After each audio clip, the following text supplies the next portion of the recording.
7ஆம் அதிகாரம். இந்த மெல்கிசேதேக்கு சாலேமின் ராஜாவும் உன்னதமான தேவனுடைய ஆசாரியனுமாய் இருந்தான்.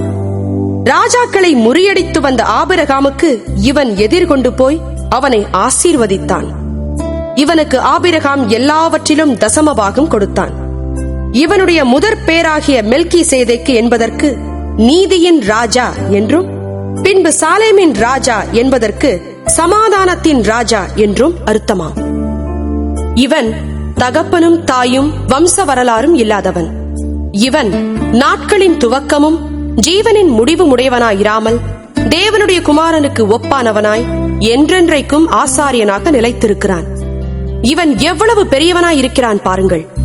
கோத்திர தலைவனாகிய ஆபிரகாம் முதலாய் கொள்ளையிடப்பட்ட பொருள்களில் இவனுக்கு தசமபாகம் கொடுத்தான்.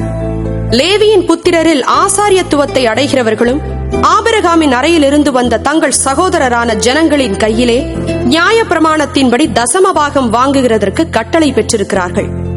ஆகிலும் அவர்களுடைய வம்ச வரிசையில் வராதவனாகிய இவன் ஆபிரகாமின் கையில் தசமபாகம் வாங்கி வாக்குத்தத்தங்களை பெற்றவனை ஆசீர்வதித்தான். சிறியவன் பெரியவனாலே ஆசீர்வதிக்கப்படுவான், அதற்கு சந்தேகமில்லை. அன்றியும் இங்கே மரிக்கிற மனுஷர்கள் தசமபாகம் வாங்குகிறார்கள், அங்கேயோ பிழைத்திருக்கிறான் என்று சாட்சி பெற்றவன் வாங்கினான்.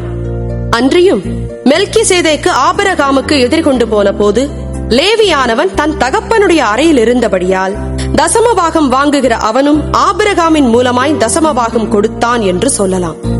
அல்லாமலும் இஸ்ரவேல் ஜனங்கள் லேவி கோத்திர ஆசாரிய முறைமைக்குட்பட்டிருந்தல்லவோ நியாயப்பிரமாணத்தை பெற்றார்கள். அந்த ஆசாரிய முறைமையினாலே பூரணப்படுதல் உண்டாயிருக்குமானால் ஆரோனுடைய முறைமையின்படி அழைக்கப்படாமல் மெல்கிசேதேக்கினுடைய முறைமையின்படி அழைக்கப்பட்ட வேறொரு ஆசாரியர் எழும்ப வேண்டுவதென்ன? ஆசாரியத்துவம் மாற்றப்பட்டிருக்குமேயானால் நியாய பிரமாணமும் மாற்றப்பட வேண்டியதாகும். இவைகள் எவரை குறித்து சொல்லப்பட்டிருக்கிறதோ அவர் வேறொரு கோத்திரத்திற்குள்ளானவராயிருக்கிறாரே. அந்த கோத்திரத்தில் ஒருவனாகிலும் பலிபீடத்து ஊழியம் செய்ததில்லையே. நம்முடைய கர்த்தர் யூதா கோத்திரத்தில் தோன்றினார் என்பது பிரசித்தமாயிருக்கிறது. அந்த கோத்திரத்தாரை குறித்து மோசே ஆசாரியத்துவத்தை பற்றி ஒன்றும் சொல்லவில்லையே. அல்லாமலும் மெல்கிசேதேக்குக்கு ஒப்பாய் வேறொரு ஆசாரியர் எழும்புகிறார் என்று சொல்லி இருப்பதினால் மேற்சொல்லியது மிகவும் பிரசித்தமாய் விளங்குகிறது.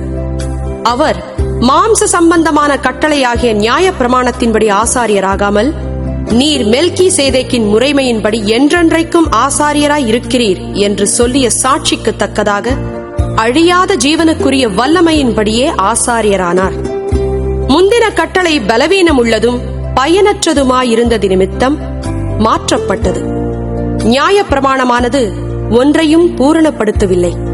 அதிக நன்மையான நம்பிக்கையை வருவிப்பதோ பூரணப்படுத்துகிறது. அந்த நம்பிக்கையினாலே தேவனிடத்தில் சேருகிறோம்.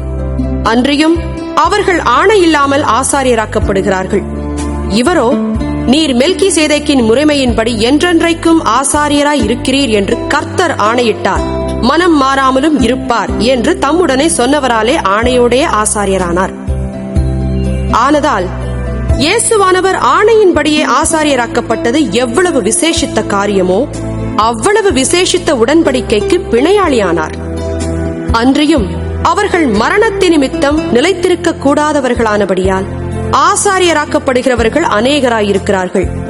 இவரோ என்றென்றைக்கும் நிலைத்திருக்கிறபடியினாலே மாறிப்போகாத ஆசாரியத்துவம் உள்ளவராயிருக்கிறார். மேலும் தமது மூலமாய் தேவனிடத்தில் சேருகிறவர்களுக்காக வேண்டுதல் செய்யும்படிக்கு அவர் எப்பொழுதும் உயிரோடு இருக்கிறவர் ஆகையால் அவர்களை முற்றுமுடிய ரட்சிக்க வல்லவராயும் இருக்கிறார். பரிசுத்தரும் குற்றமற்றவரும் மாசில்லாதவரும் பாவிகளுக்கு விலகினவரும் வானங்களிலும் உயர்ந்தவருமாயிருக்கிற இவ்விதமான பிரதான ஆசாரியரே நமக்கு ஏற்றவராயிருக்கிறார். அவர் பிரதான ஆசாரியர்களைப் போல முன்பு சொந்த பாவங்களுக்காகவும் பின்பு ஜனங்களுடைய பாவங்களுக்காகவும் நாடோறும் பலியிட வேண்டுவதில்லை. ஏனெனில் தம்மை தாமே பலியிட்டதினாலே இதை ஒரே தரம் செய்து முடித்தார். நியாய பிரமாணமானது பலவீனமுள்ள மனுஷர்களை பிரதான ஆசாரியராக ஏற்படுத்துகிறது. நியாய பிரமாணத்திற்கு பின்பு உண்டான ஆணையோடே விளங்கிய வசனமோ என்றென்றைக்கும் பூரணரான குமாரனை ஏற்படுத்துகிறது.